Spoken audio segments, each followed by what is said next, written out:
Hello to you all. My name is Jim Goddard. I'm one of the founders and the current chair of Repower Mornington Peninsula. You may have heard of us as Empower, which is a bit confusing, but that's how we started our name, and we changed our name recently to Repower Mornington Peninsula. And we did that because that ultimately says exactly what we plan to do. We are a local community decarbonisation network, and we aim to repower the Mornington Peninsula from fossil fuels to renewable energy. So the renewable energy becomes the way that we run our lives, our home lives, our work lives, and that in the process of doing that, we decarbonize and reduce the emissions that we put into the atmosphere. So what I'd love to do is to take you through a town hall meeting that I did recently, which I'm recording for you now, and we'll put up onto YouTube, and that you can follow the explanation for what we're doing, how we're going about it, and how you can get involved, far more importantly. So strap in and let's go. So the easiest way to start this, I think, is to start with a quote from the Australian Climate Council last year. And it would be worse, or the quote would be, probably stronger now than it was back then. But it basically says this: there's little time left to limit global warming below catastrophic temperature rises. Breaching 1.5 degrees of warming significantly reduces the risk of triggering abrupt, dangerous, and irreversible changes to the climate system. Action to deeply reduce emissions this decade will determine whether the climate system can or cannot be stabilized at warming of well below 2 degrees. Now, you may have seen this kind of thing before, you may have read about it before, but you may not understand it fully. Let me start our presentation and discussion today with a couple of slides that might help bring this to life for you, and it certainly helped me. Firstly is the last 800,000 years. The blue line represents the carbon dioxide levels over the last 800,000 years, and it shows how it's varying across time. The important part, of course, is that 0 on the right-hand corner, if you look right down the right-hand corner, 0 is 2020. So the most important part is what's happened in the last 50 years. So just before the 0, all the way to the top in 2022. You can now see that the CO2 level is the highest that it's ever been. It's broken out of the 300 range, where we had a similar level about 120, 130,000 years ago. And we've broken to completely new heights, where we're now at 421 parts per million, and it's running at 2 to 3 parts per million a year. So that's the first thing to worry about. And then we have to understand, well, what does that mean? Let's look at the red line. The red line is temperature from temperature records based in the ice cores in Antarctica, and it demonstrates how temperature has followed correspondingly followed carbon dioxide levels. Now, of course, this is over millennia, right? 800,000 years, but you can see that basically it follows a very similar trajectory. We don't know exactly where it's going to go now, but any of us could look at that and basically go, if we raise the CO2 levels, we're going to raise the temperature levels. There's an obvious trend associated with that. And that's, of course, what we're seeing across the world. We know that temperatures have raised by an average of 1 degree already. In Australia, it's actually about 1.4 degrees. And scientists are suggesting that we are within the end of the century, we could be in the 2.5 to 3 degree temperature, which would be terrifying in terms of the heat that it's going to bring into the world. Let's do another graph that shows this a bit more closer to home. The other thing I think that's important from this, as I heard last night, is that the last time that we had CO2 levels at this height was about 15 million years ago, according to the records. And that basically was when humans weren't around. We didn't exist at that time. So humans have never been on this planet with CO2 levels at this level before. This is a much more recent chart that shows from 1880 to 2020, and the gray line shows carbon dioxide rate, shows the changes in carbon dioxide levels, and the blue and the red shows temperature changes different from the 20th century. So, of course, before in 1880, 1900, 1920, 1930, etc., it was showing as cooler than the average across the 20th century. But as we've broken out of the 20th century into the 21st century, we can see that temperature rises getting, the average temperature is getting hotter and hotter and hotter. And again, it's very clear that temperature is demonstrating and following the CO2 changes and rises. So what's the problem? Why is this happening? Why are we seeing temperature rise? And what can we do about it? Well, it fundamentally is because of this. We are burning fossil fuels every day, and we have done for the last couple of centuries, and we're burning it currently at a rate that puts 51 billion tons of greenhouse gases annually into the atmosphere. And we know that that traps more CO2 in the stratosphere, in our atmosphere, and that ultimately keeps more heat in, the greenhouse effect, as people call it. And that's what's enabling our temperature to rise, because the heat can't get out. And so temperature rises are going up. We mentioned 1 degree, and when people talk about 1.5 degrees, it's because if we keep burning fossil fuels, we're going to trap more CO2, the temperature is going to keep going up, and we're going to get into the 1.5 and the 2 degree levels very quickly. And we're not going to be able to stop that unless we stop burning fossil fuels as soon as possible. Just to give you some sort of context, the last ice age, there was only a 4 degree average temperature difference to what there is today, 4 degrees. So that was obviously lower than we have, at around year 2000, but it doesn't need that much change in the average temperature across the world to go up or down to have a dramatic effect on our climate. So when you question whether fires, floods across the world that are becoming more and more rampant and regular, and hurricanes and tornadoes, etc., when we're doing 1 to 1.5 degrees, to me it's very obvious that that is caused by global warming, from human activity, global warming, because we know that you only need 1 or 2 degrees shift to make a fundamental difference to our climate and to the biodiversity and the ecology of our planet underneath it. So what's the solution? Enough of the doom and the gloom. What's the solution, and what are we here for as Repower to help you as part of this community to make a difference? The first thing is we've got to stop burning fossil fuels. The sooner we can stop, the quicker, the more we can leave fossil fuels in the ground, and that's everything, whether that's coal, that's oil, it's the petrol that you put in your car, it's the wood that you burn, any fossil fuel of any sort, we need to stop as soon as possible so that we stop filling the bathtub, as it shows in here, because the more we fill the bathtub, the more temperature rise will go up, and the more we will have catastrophic effects of that across our planet over the next 50 to 100 years. So first of all, we've got to stop burning fossil fuels as fast as possible. If you've got a gas connection, we've got to get off gas.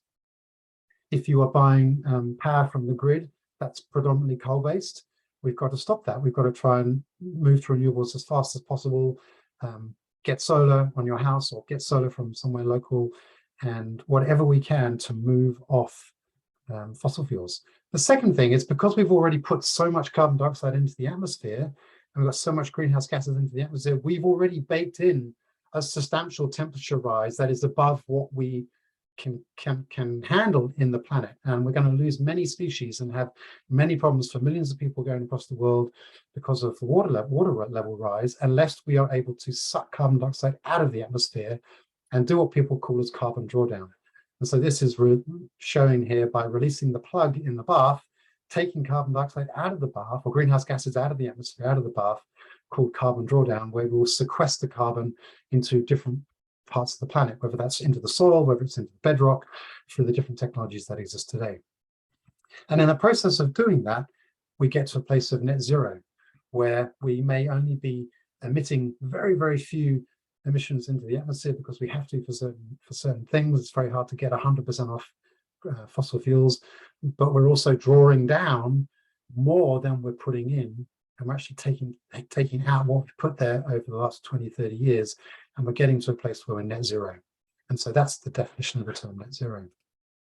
So Repower, who are we? Well, we're just a network of local people really on the peninsula who are passionate about doing something about this, because we hear about it in the news so much, and it's like, well, what are we going to do? Well, what's our bit to do? Because every person on the planet, every council on the planet, every postcode on the planet has got to do something about it. We can't just wait for governments and councils to take their action, because we know political will is waxing and waning. Ultimately, it's up to us. It's our planet. It's up to us what we're going to do with it. And so we believe in doing our bit. We want to dramatically reduce local carbon emissions to limit the effects of human-induced global warming, which we've clearly seen in the graphs is associated with CO2 levels from our emissions. So when we started ourselves about 9-12 months ago, we we first went out with a community engagement survey to get responses from residents like yourself across the Mornington Peninsula postcodes.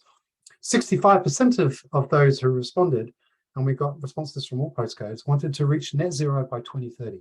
It's a huge, huge target, incredibly challenging when you look at the figures. 35% by 2035 or later. So that's great to know that out of the 400 or so respondents to the survey, that we've got a very ambitious lot on the peninsula. That's good news, because that's what we want to drive. Second is 86% of people on the survey believe in the importance of generating and using energy locally. That's make it local, keep it local. 75% of people want to participate and or invest in local efficiency and renewable energy programs. In other words, let's run something local, let's be part of it local. Most important, everyone felt, was that the Mornington Peninsula's energy future, for Mornington Peninsula's energy future, are efficiency, driving efficiency, because we need less energy. They often say that the greenest energy is the energy that you never use. So the more efficiency you have in your house and your business, the better. Independence, meaning that you can cater for your own needs, your own energy needs, and inclusivity, meaning that we don't leave anybody behind. And that's a real critical value of Repower Mornington Peninsula, is that we don't leave anyone behind.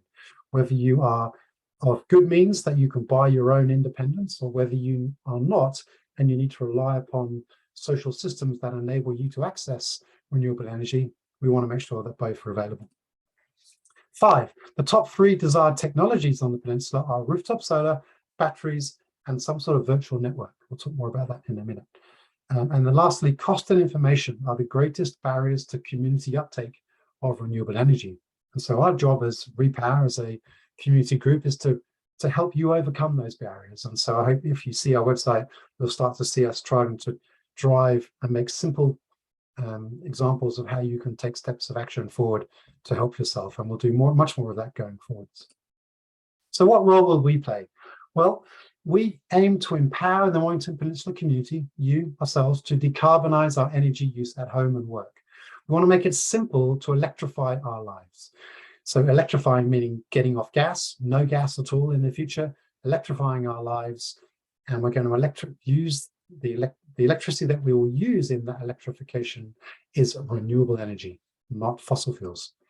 We will engage, educate, and empower households, businesses, community organizations to take personal, individual to you, the unit, the household unit, the business unit, the community organization, and collective actions where we all do things together. And we'll talk more about that in a minute, to decarbonize their energy use. We will also advocate for and influence legislative authorities and energy distribution companies and corporations to drive rapid and equitable decarbonization. So for example, we have a relationship with United Energy, which is the distributor for this area, and we are working with them and partnering with them to ensure that we get an equitable system here, where we get batteries and all sorts of things there that are benefiting all parts of the peninsula, not just those that can afford it.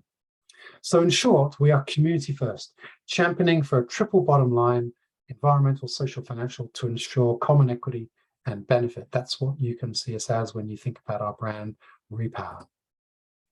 So this is a page of emissions data, and it looks at the 2018 municipal emissions data for the Mornington Peninsula local government area. So we have 2.1 million tonnes of emissions emitted, and you can see that 23% comes from transport, 16% from gas, 57% from electricity, and 3% from waste. So obviously electricity, which comes predominantly from the grid, for those who don't have solar, is the biggest sector of emissions. And so going forwards, we are focused on that. Our role, we see ourselves as focusing on getting to the point of zero carbon energy being used in stationary energy. So that's replacing the energy in your house, the gas, the electricity, and the fuel that goes into your car. So gas ultimately moves to become electricity. Transport, which is currently petrol, will ultimately move to becoming electric vehicles, and that's also coming out of electricity. So ultimately you can combine all those pieces together, and that's what we're aiming to solve. So in the future, we will have actually 2 to 3 times the volume of electricity that we have now, or the amount of electricity that we have now, because we'll be using electricity to fuel our cars, and we won't be having gas. And so our aim is zero carbon energy. That's the goal going forwards. And this shows the average household emissions. It slightly wavers, of course, depending where you live. But typically, the average Mornington Peninsula household would use about 3.5 tons of carbon dioxide equivalent for their cars. They would use about 3 tons of gas. The emissions from the gas would be about 3 tons, and the emissions from their grid electricity would be about 6.5 tons, which making up for about 13 tons the average emissions, or the emissions from the average household across the Mornington Peninsula. So our aim, when we have 80,000 households, is to reduce those emissions of those 80,000 households to zero as fast as possible. So our vision for 2030, it's partnered with the council, the Mornington Peninsula Council. We have a memorandum of understanding with them. The 2040 vision is ultimately net zero completely, which is no carbon emissions at all, as I mentioned, in that picture with the bathtub there. But the aim is the bold aim is 70% by 2030, cutting into it as soon as we can. So cutting energy-derived carbon emissions by 70% by 2030. And that's based on a 2018 level. So one of the ways that we are going about doing this to engage the community is through what we call postcode-based satellite groups. Just to make sure I move my picture there, hopefully you can see that. And in effect, we are working with individuals in every postcode going forward, or that's our aim. We don't have that link at the moment, but we will do going forwards. And creating local boots on the ground, local volunteers, local people who are passionate about decarbonising their postcode. And we already have about 5 of those set up, and we're looking for people across all the other postcodes on the peninsula to do that. So if that's something that you're passionate about, not only taking action yourself, but also getting involved to make a difference on the peninsula, we'd love to hear from you, because maybe you could lead or join one of those postcode satellite groups. And then there's a core group of people in the middle, and other people can join that. At the moment, we have about 7 of us, and our aim is to serve and empower those satellite groups to be the local, hands and boots on the ground, making the difference, and to put common propositions together, to do the research, to do the data that helps all those groups to take action locally. And that's what we've been working on. And we'll talk more about that again today. So here's the council. We've been partnering with them. We have a great partnership with them and a memorandum of understanding. They've been great for some grants. We've got some working with them on data. They've been helping us with some support on infrastructure and logistics and creative and things like that. So that's great. We are partnering with other community energy groups, knowledge sharing and support, whether that's local or that's in other LGAs. And of course, there are other actors, energy distributors, retailers, investors, local community groups, developers, state government. There's so many actors, and we need to have a close partnership with all of these actors to drive towards ensuring that we can make this happen on the peninsula. We can't do it alone. There's no way that just 7 people or even 77 people are going to make this happen. We need 7,000 people and all the people around, all the partners and all the actors around to come together to make this a reality by 2030. So it's an inclusive and collaborative effort. One of the things that we're working on is what we call a data-centric model, whereby we've looked at the emissions per postcode, and we've created a decarbonisation dashboard per postcode. So we've got the population data, we've got the emissions data based on the grid and the gas usage over the last year. We've got the 2030 target, which is 70% reduction. We know how many solar installs were made up until certain time periods, and we know the percentage of penetration of rooftops of solar. And we also know, based on the rooftop sizes in a particular postcode, how much of that total area of rooftop has actually got solar on it. But what's just as exciting is that we can start to, chunk all that down and start to realize, well, if our target is a 2030 target of 70% decline, then we're going to need to, in Mount Martha, for example, we're going to need to decline 12.5% per year. And that's 10,000 tons equivalent CO2 emissions reduction per year. Now, if we unpack that, this is the emissions that we've seen over the last 4 years in Mount Martha in this particular postcode. And you can see that actually in the last year, it actually dropped down. So that's already great news. that from the solar that's already been added by households in 2021, that's the emissions total is already less than it was the previous year.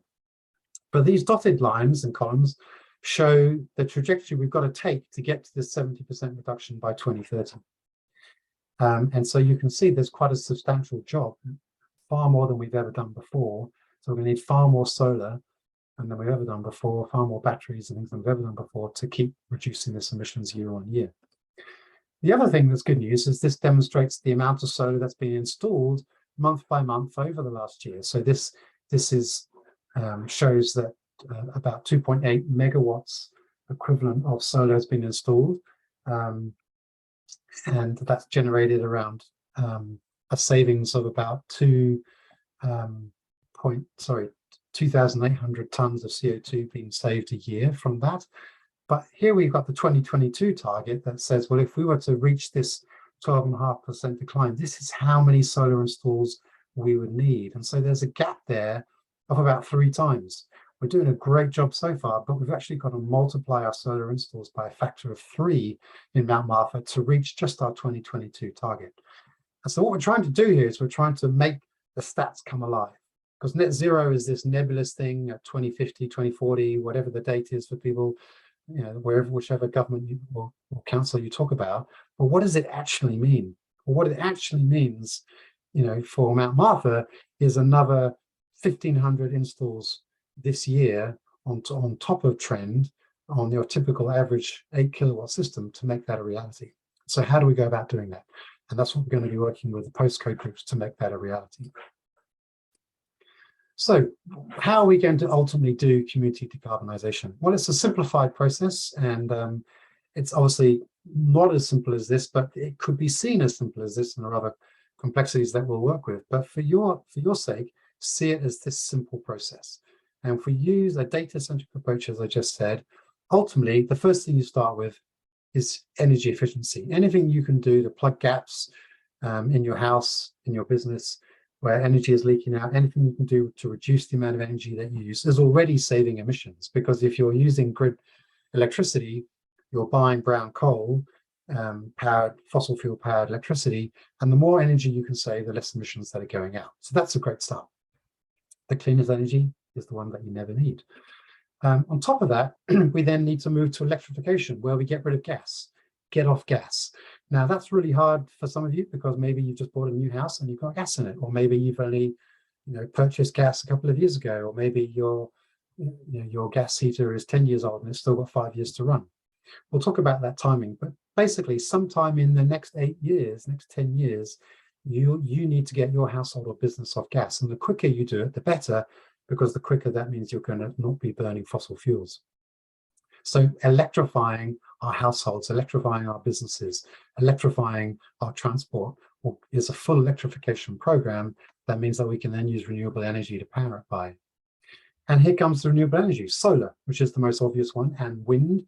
Wind can come through at a renewable energy retailer, because we don't have wind on the peninsula here, but we will have wind in the future in Gippsland, and we've got wind in other parts of Victorian State. And so through a renewable energy retailer, you can effectively purchase wind energy to offset the energy that you're using in your home. But for the moment, if you can afford it, or if you can borrow the money, or if you're willing to pay for a lease, then you can get solar on your home and start getting cost savings and investment returns right now, and flip to renewable energy for much of your energy across the day. So energy efficiency, electrification, solar, renewable energy, and then ultimately we need to move to a place of batteries. Now that could be household batteries or community batteries, but that becomes a solar sponge that stores energy that's generated in the day that you can then use at night. And more batteries are going to be our future. We're going to see community batteries everywhere in our neighborhoods going forwards over the next 10 years, because that's the only way to store the free energy during the day so that we can use it at night. And that ultimately means that we get to a net zero household or a net zero business, because we've got a battery storage of the solar that's generated during the day. And virtual energy networks, some sort of network that enables us to trade or use energy around our neighborhoods. So maybe energy is flowing in and out of the community battery, flowing in during the day, coming out at night. And so we're storing local energy that's generated, and we're using local energy that at night. So that's an example of a very basic virtual energy network.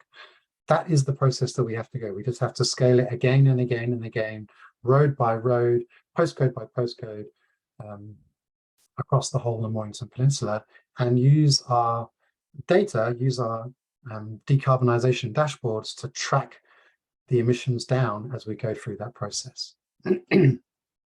So what is it that you can do, I can do to get started? Well, we split our actions into two. There's personal actions that every one of us can do, whether you're a household owner or you rent, you effectively run a household, or you're in a household, or you run a small business, or you're the leader of a community organization, or you're involved in a community organization.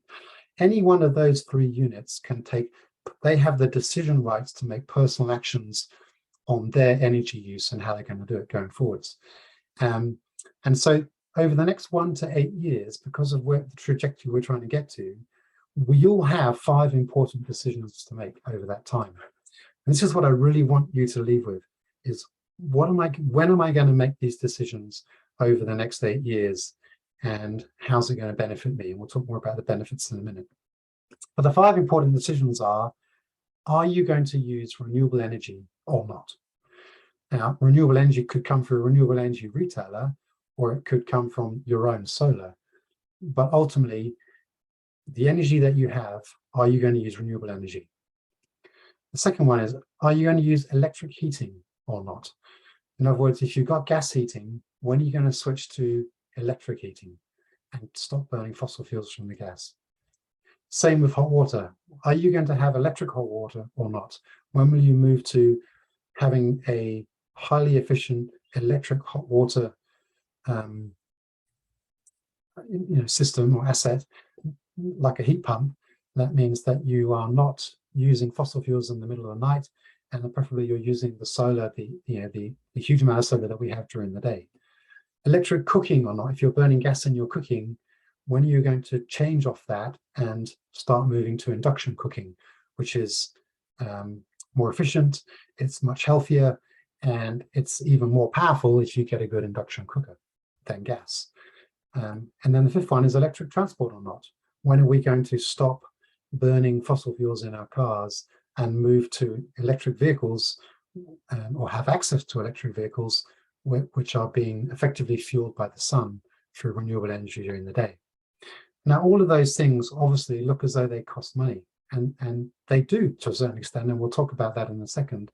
But ultimately, those are the 5 important decisions that every single one of us have got to make over the next 8 years to drive towards this emissions reduction, to drive towards a net zero community, a net zero country, a net zero world, to keep that carbon dioxide, you remember the graph, the carbon dioxide emissions down, to drop that back down again, and to ultimately make sure that the temperature of the world doesn't get out of hand, that we start having ridiculous biodiversity loss, extinction, flooding, fires, sea level rises, etc., all of which are coming if we don't do this. So the purpose of this is to benefit the climate. We've just talked about that, but it's to benefit other people in the world, because actually it's the poor in the world that are going to benefit, who are going to have be exposed to this the least, those who live in the least developed countries in the world. And it's also going to benefit us. And that's what I want to talk to you about now. How do we do this so that it actually benefits us? Because it does. Let's look at this to start with. The average household is on the left at the moment. We talked about the amount of tons of carbon dioxide emissions. This is based on the energy use per day, the kilowatt hours. And it's basically looking at space heating, space cooling, water heating, cooking, other appliances in the house, fuel of your car, and the generation losses that come from the electricity that you use from the grid. And on average, across the day, we use about 102 kilowatt hours of energy per day, and nearly all of that is fossil fuel based at the moment, unless you have solar. And in some states, like Tasmania, for example, they have a net zero grid because they use hydro, and so that's not quite the same. But if you're in Victoria, we actually have one of the dirtiest grid electricity systems in the world, because we use brown coal. And so most of what we use on a day-to-day basis is fossil fuels. The question is, how do we move it to the right, which is a fully electrified household using renewable energy. In that case, we use a third less energy per household, but we're using renewable energy. And now the interesting thing is, at the start of it, I said to you that we're going to need 2 to 3 times the amount of electricity than we're using today. And that's because on the left, a lot of that is coming from gas and petrol, but on the right, all of it is coming from electricity. So even though we're using a third the amount of energy going in the future, we're using 2 to 3 times the amount of electricity in the future of what we're doing now. So that gives you a tip, for example, of seeing some of the savings that are coming to you as a household. Rewiring Australia, which is an organization that's been set up by Saul Griffiths. You may have heard this great book called The Big Switch. If you haven't read it, I highly recommend it. It's brilliant, and it will be super engaging for you as a household or a business owner to understand the opportunities going forwards. But they've done some research across Australia and looking at the journey that I've just shared with you about, if you replace these 5 things and make these 5 decisions in the next 8 years, what is it going to mean for your household? Well, they have researched and estimate that it's nearly $5,000 savings per year. That's including the financing costs of those changes. But you stand to save $5,000 per year on your energy and vehicle costs by 2030. And a lot of that is based on the fact that you're not buying petrol, that you're not having your car serviced, your car or cars serviced as much as you were before. Electric vehicles are much cheaper to run, and you're using solar, and renewable energy, which is much cheaper than fossil fuel energy, et cetera, and you're using a far more efficient energy system than you were before. So the savings across, something like Flinders Electorate, which is, we're part of the Flinders Electorate, is up to 302 million by 2030 across households. It's going to generate nearly 2,000 jobs, and that would create a 100% reduction in household energy emissions. That's the potential of what we have here.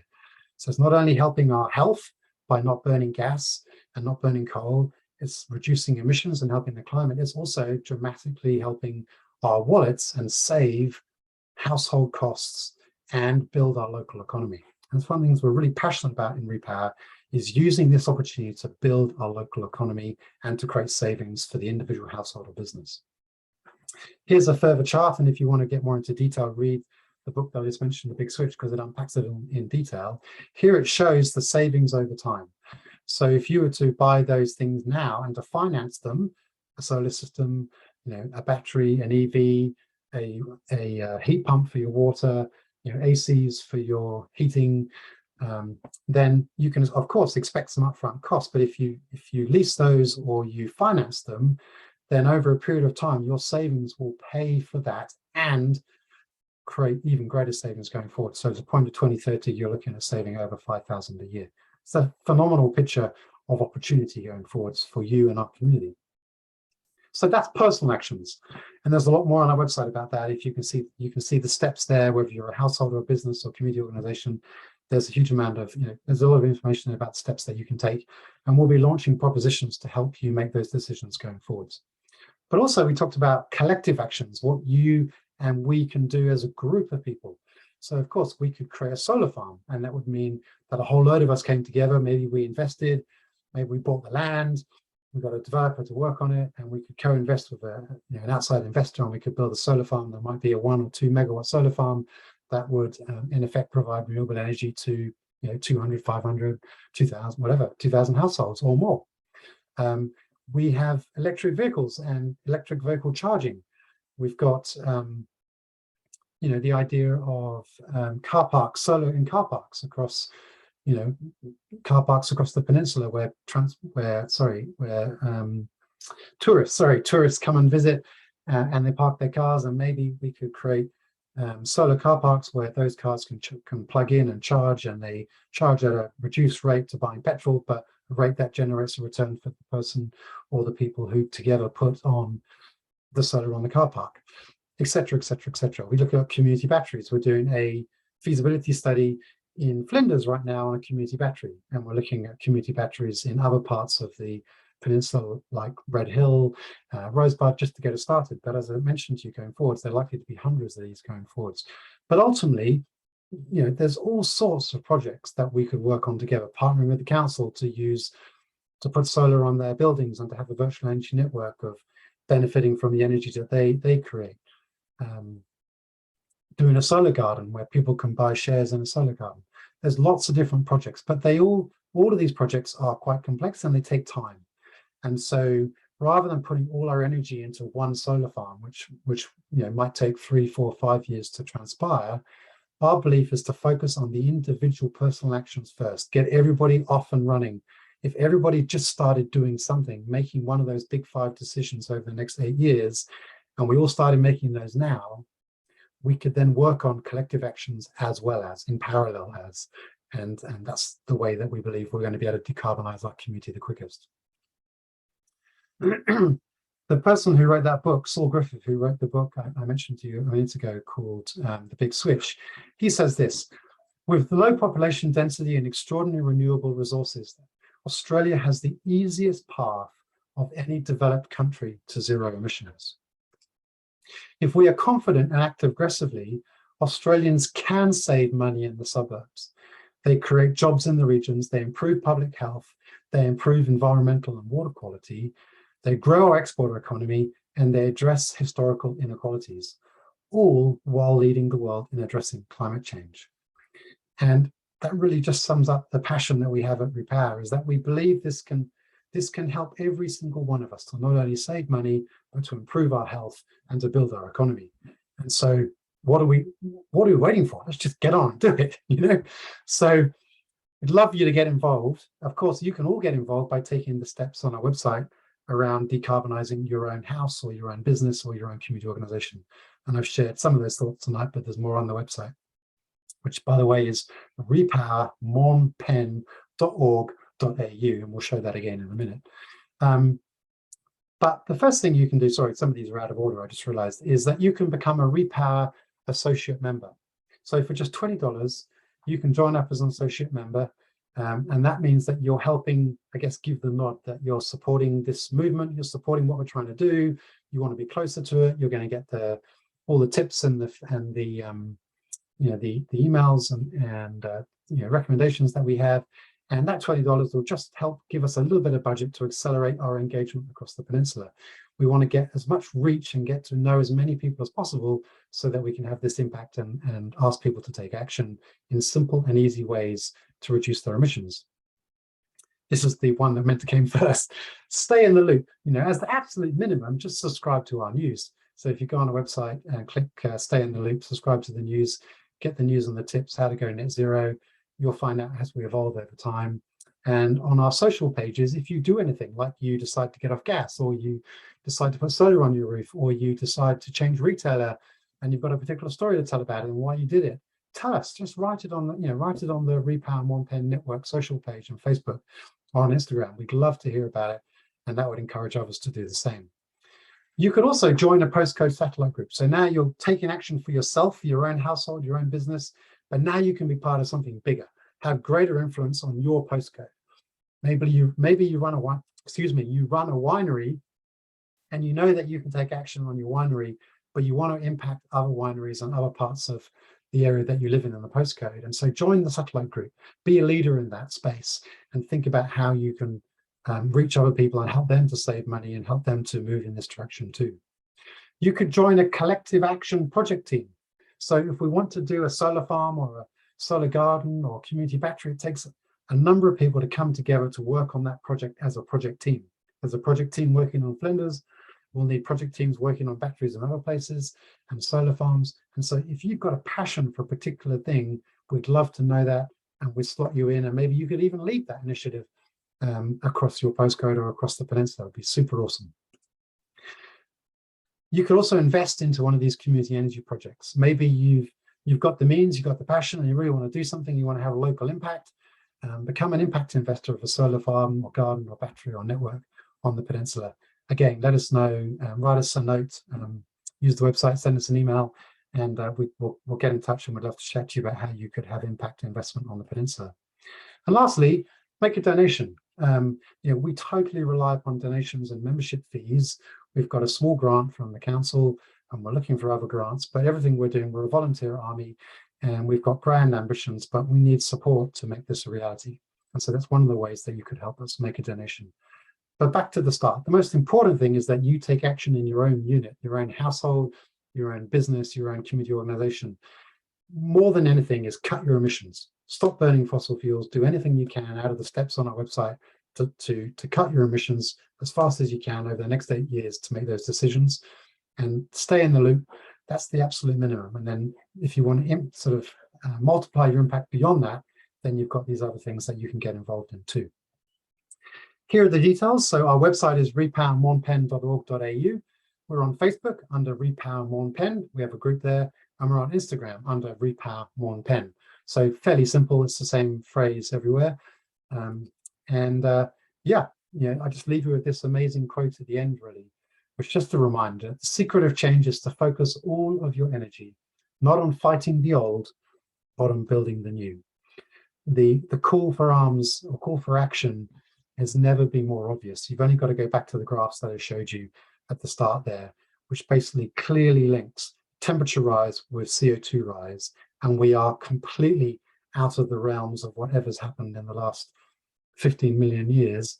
And we drastically need action to cut emissions so that we can reduce and keep a cap on the temperature rise across our world, so that we can stop the catastrophic effects that's going to create in the world for ourselves as humans, especially those that are the least of these in countries that are poor, but also for us, as we've seen in recent climatic events. And just as importantly, stop the biodiversity loss and extinctions that we know are going to happen if we enable this to happen. So we thank you so much for listening. Thanks for getting through this with me, and get in touch, be part of this grand movement. It's super exciting. This is the greatest transition of our time, and we want you to be part of it. Take care.